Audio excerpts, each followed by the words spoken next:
الله وبركاته نحمد ونصلي على رسوله الكريم أما بعد فأعوذ بالله من الشيطان الرجيم بسم الله الرحمن الرحيم إن الحكم إلا لله صدق الله العلي العظيم সবাই পড়েন সাল্লাল্লাহু আলাইহি ওয়াসাল্লাম। ইসলামী আন্দোলন বাংলাদেশ রায়পুর থানা শাখা কর্তৃক আয়োজিত আজকে সম্মেলনের সম্মানিত সভাপতি সেরে তাজ, সম্মানিত ওলামায়ে কেরাম, সর্বস্তরের ইসলাম প্রিয় দেশপ্রেমিক ভাইয়েরা আমার, ইসলামী আন্দোলন বাংলাদেশ কি ও কেন আমরা অনেকে জানি, অনেকে জানি না। ইসলামী আন্দোলন বাংলাদেশ নিছক শুধু দেশ, দল এবং নেতা পরিবর্তনের কোনো সংগঠনের নাম নয়। ইসলামী আন্দোলন বাংলাদেশ বিশ্বাস করে শুধু দেশ, দল এবং নেতা পরিবর্তনের মাধ্যমে মানুষের শান্তি মুক্তি আসতে পারে না। এ দেশ বারবার পরিবর্তন হয়েছে। দীর্ঘদিন পর্যন্ত দেশের শাসক ছিলাম আমরা। এই পাকভূত উপমহাদেশে প্রায় 750-800 বছর পর্যন্ত মুসলমানদের শাসন ছিল। কিছু মুনাফিকির কারণে প্রায় 200 বছর, 190 বছরের মতো ব্রিটিশ এদের শোষণ করেছে, নির্যাতন করেছে, জুলুম করেছে। আর সেই জুলুমের শিকার হয়েছিল মুসলমানই বেশি।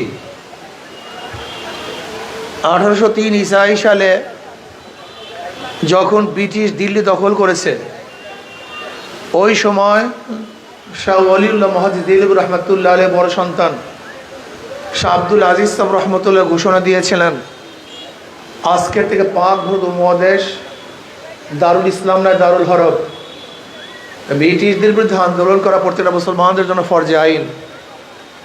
সেই দিন থেকে ব্রিটিশ হটাও আন্দোলনের সূচনা হয়েছিল। আর আপনারা জানেন,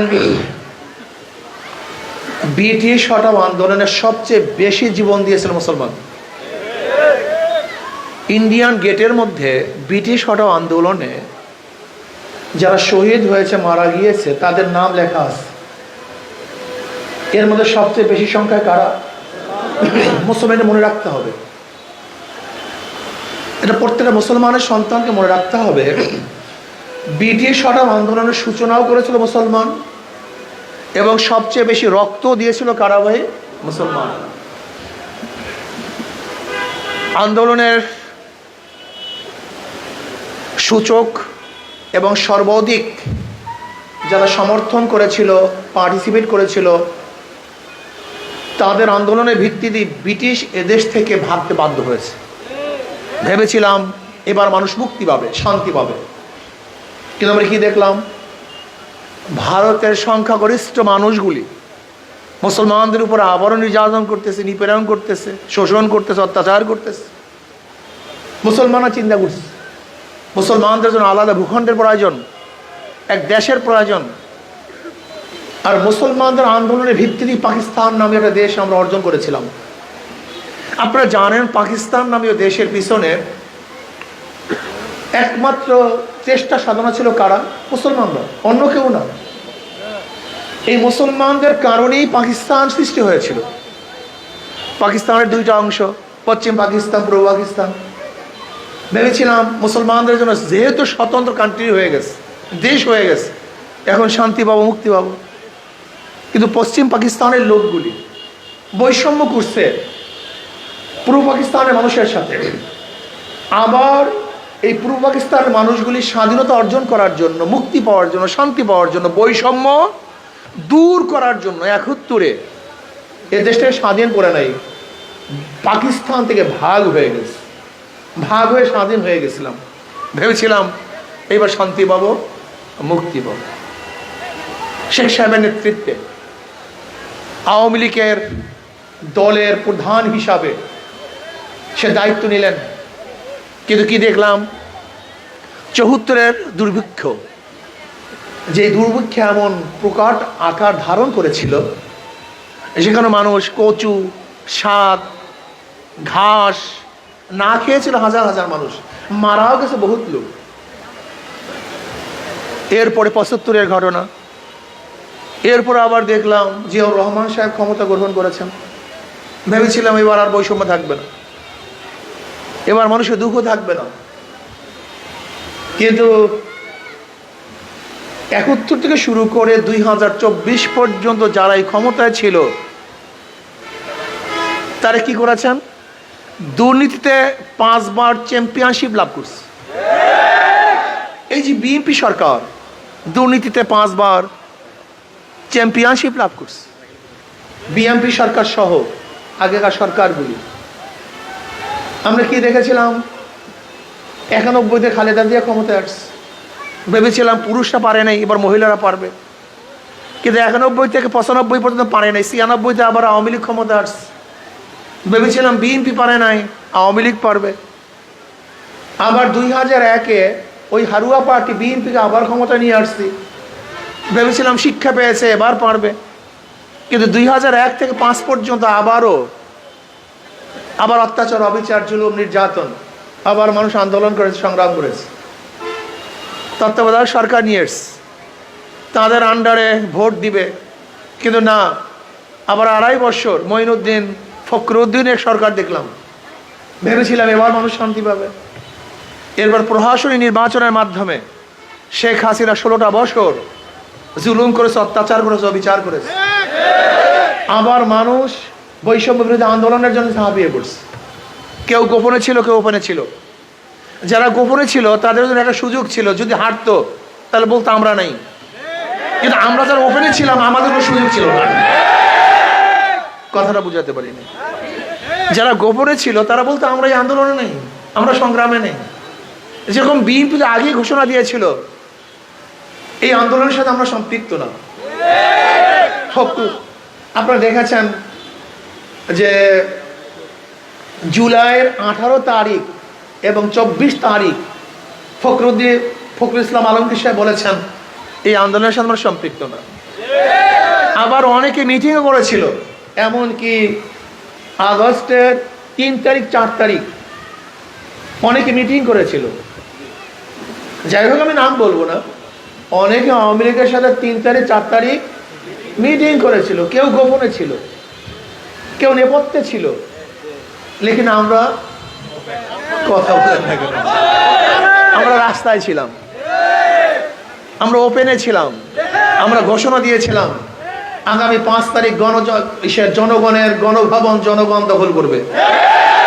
আল্লাহর কি করিশ্মা, ৪ তারিখ শাহবাগে ঘোষণা দিয়েছিলাম, আপনার বক্তৃতা করে দেখেছেন। ৪ তারিখ বিকালে শাহবাগে ঘোষণা দিয়েছিলাম ৪ঠা আগস্ট যে আগামীকাল এই জনগণের গণভবন জনগণ দখল করবে। আল্লাহর কি করিশ্মা, ৫ তারিখ দখল হয়েই গেছে। আল্লাহ না করুক যে সাকসেস না হতাম, তার আমাদের অবস্থাটা কি হইতো বলেন তো? সবাই তো ব্যাস তালে আর মিঠাই মিলা যাইতো, কিন্তু আমাদের অবস্থা কি ছিল? আমরা তো কাবাবের হাড্ডি, মিলার কোনো কায়দা নেই। এত রিস্ক নিয়ে আন্দোলন করার পর আজকে যারা সিনেমিনি খেলছে, নতুন ভাবে এই দেশকে সন্ত্রাস এবং চাঁদাবাজির দিকে নিয়ে যাচ্ছে, বাংলাদেশের জনগণ কোন অবস্থাতে তাদেরকে গ্রহণ করবে না। চাঁদাবাজির জন্য আমরা আন্দোলন করেছিলাম, চাঁদাবাজির জন্য মানুষগুলি রক্ত দিয়েছিল, চাঁদাবাজির জন্য মানুষ অঙ্গহানি হয়েছিল, চাঁদাবাজির জন্য মানুষ অন্ধ হয়েছিল, বিকলাঙ্গ হয়েছিল, চাঁদাবাজির জন্য মানুষকে জেলখানায় ভুগে মরেছিল না। স্বাধীনতা অর্জন করার জন্য, বৈষম্য দূর করার জন্য, শান্তি পাওয়ার জন্য, মানুষকে অধিকারকে ফিরিয়ে দেওয়ার জন্য, আমার মা বোনদের ইজ্জতকে রক্ষা করার জন্য, প্রত্যেকটা ক্ষুধার্ত মানুষের পেটের মধ্যে খাদ্য দেওয়ার জন্য, বস্ত্রহীনকে বস্ত্র দেওয়ার জন্য, যারা চিকিৎসাহীন ধুকে ধুকে মরছে তাদেরকে চিকিৎসার ব্যবস্থা করার জন্য, প্রত্যেকটা মানুষ স্বাধীন থাকবে, মুক্ত বাতাসে ঘুরবে, অধিকার থাকবে মুখের, অধিকার থাকবে লেখার, অধিকার থাকবে হাঁটার, চলার, চালা থাকবে না, গুন্ডামি থাকবে না, বদমাশি থাকবে না। সেই দেশ করার জন্য আন্দোলন করেছিলাম। যদি কেউ এখানে এসে বাটপানি করার চিন্তা করেন, স্বপ্ন দেখেন, তাহলে জনগণ আবার ঐক্যবদ্ধভাবে পিঠের চামড়া রাখবে না। সন্ত্রাসীদের, চাঁদাবাজের পেটের চামড়া। আমি বৈষম্য বিরোধী আন্দোলনের ছাত্রদের বলবো, চাঁদাবাজদের বিরুদ্ধে আন্দোলন করতে হবে, চাঁদাবাজের বিরুদ্ধে আন্দোলন করতে হবে, সন্ত্রাসের বিরুদ্ধে আন্দোলন করতে হবে, জুলুম অত্যাচার অবিচারের বিরুদ্ধে আন্দোলন করতে হবে। প্রত্যেকটা মানুষ স্বাধীন, বাংলাদেশের প্রত্যেকটা নাগরিক স্বাধীন। ব্যবসায়ীরা ব্যবসা করবে, চাঁদাবাজের কবলে থাকবে না। আজকে ড্রাইভাররা গাড়ি চালাবে, কোন চাঁদাবাজকে চাঁদা দিতে পারবে না। আজকে প্রত্যেকটা মানুষ চাকরি করবে, যেখানে কোনো অবস্থাতেই পার্সু করে প্রমোশনের জন্য প্রয়োজন হবে না। আমার মা বোনেরা, তারা নিরাপত্তায় ঘরে ফিরবে, ইফতিজিং এবং ধর্ষণের শিকার হবে না। এরকম দেশ আমরা চাই।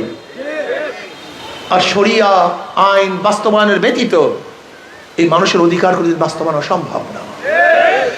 এর জন্য আমি আমার যুবক মুরব্বী পর্দালা মা বোনদেরকে বলবো, ইতিহাস থেকে শিক্ষা গ্রহণ করুন। যারা আজকে ক্ষমতা যারা চিন্তা করছে, এরা ক্ষমতায় ছিল না তা না, ছিল, কিন্তু খুঁজে দেখেন তারা কি করেছে। মোল্লা দ্বিতীয়বার কিন্তু বেলতলায় যায় না। যারা চাঁদাবাজি করছে, দেশকে লুট করছে, খুন করছে, ধর্ষণ করছে, অবিচার করছে, অত্যাচার করছে, তাদের ক্ষমতায় দেওয়া যাবে না। যারা আদর্শবান, নীতিবান, চরিত্রবান, খোদার ভীরু, এদেরকে যদি ক্ষমতায় বসান, তাহলেই মানুষ শান্তি পাবে, মুক্তি পাবে। সংস্কারের আগে যদি নির্বাচন দেওয়া হয়, সেই নির্বাচন প্রশ্নবিদ্ধ নির্বাচন হবে, নিরাপত্তা নির্বাচন হবে না। সহজ কথা। নির্বাচন আঞ্জাম দিবে কারা? প্রশাসন। প্রশাসন কি সংস্কার হয়েছে? এখনো কি পুলিশের অ্যাক্টিভিটিস বেড়েছে? তা নির্বাচনটা দিবে কে, করবে কে? আবারও তো দখলদারি হবে, আবারও খুন খারাপই হবে, আবারও দখলদারি নির্বাচন হবে। এই নির্বাচন আমরা চাই না। আমরা নির্বাচন চাই নিরপেক্ষ নির্বাচন, প্রশ্নবিদ্ধ নির্বাচন আমরা চাই না। এর জন্য সংস্কারের আগে নির্বাচন দিলে সেই নির্বাচন টিকবে না, প্রশ্নবিদ্ধ নির্বাচন হবে, সেই নির্বাচন আমরা চাই না। আমরা চাই গ্রহণযোগ্য নির্বাচন, নিরপেক্ষ নির্বাচন, যে নির্বাচনে সবাই অংশগ্রহণ করবে, নিরপেক্ষভাবে ভোট দিতে পারবে, যেখানে জবরদস্তি হবে না, দখলদারি হবে না, ছিনতাই হবে না। এই সংস্কারের আগে নির্বাচন দিলে সেই নির্বাচন প্রশ্নবিদ্ধ নির্বাচন হবে, সেই নির্বাচন মানুষ গ্রহণ করবে না। আসুন, ইসলামী আন্দোলন বাংলাদেশ এমন এক সংগঠন, তার নামের আগেও শান্তি। ইসলাম মানি শান্তি, কি কথা ঠিক না? তার প্রত্যেকটাও শান্তি। যারা ধানের শীষ নির্বাচন করে, তারা নিজেরা ধান কাটতে পারে না। যারা নৌকা নির্বাচন করে, নিজেরা নৌকা চালাতে পারে না। যারা নাঙ্গলে নির্বাচন করে, নাঙ্গল বইতে পারে না। যারা কাস্তে নির্বাচন করে, তারা কিন্তু কাস্ত চালাতে পারে না। যারা কুঠা নিয়ে নির্বাচন করে, লাকড়ি ফাটতে পারে না। যারা গরুর চাকা নিয়ে নির্বাচন করে, গরুর গাড়ি চালাতে পারে না। কিন্তু ইসলামী আন্দোলন বাংলাদেশে এমন এক প্রতীক, যারা হাত পাখা নিয়ে নির্বাচন করে, তারাও চালাতে পারে।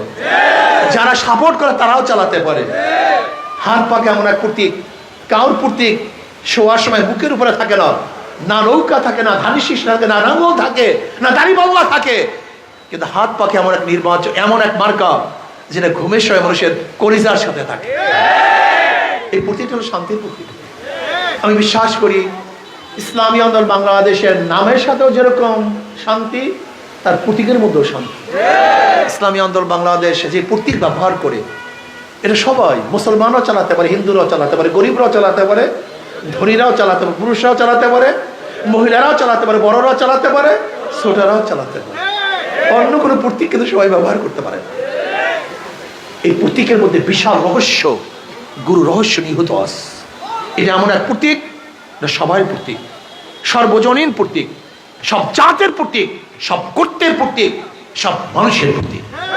আমি বিশ্বাস করি হাত পাকা যদি বিজয় হয়, তাহলে সব গোত্র, সব মানুষ, সব গোষ্ঠী, সব জাত নিরাপদে থাকতে পারবে ইনশাআল্লাহ। আসুন আমরা সবাই হাত পাকা প্রতীক নির্বাচন করি, অংশগ্রহণ করি, আজকের থেকে ইসলামী আন্দোলনে যোগদান করি।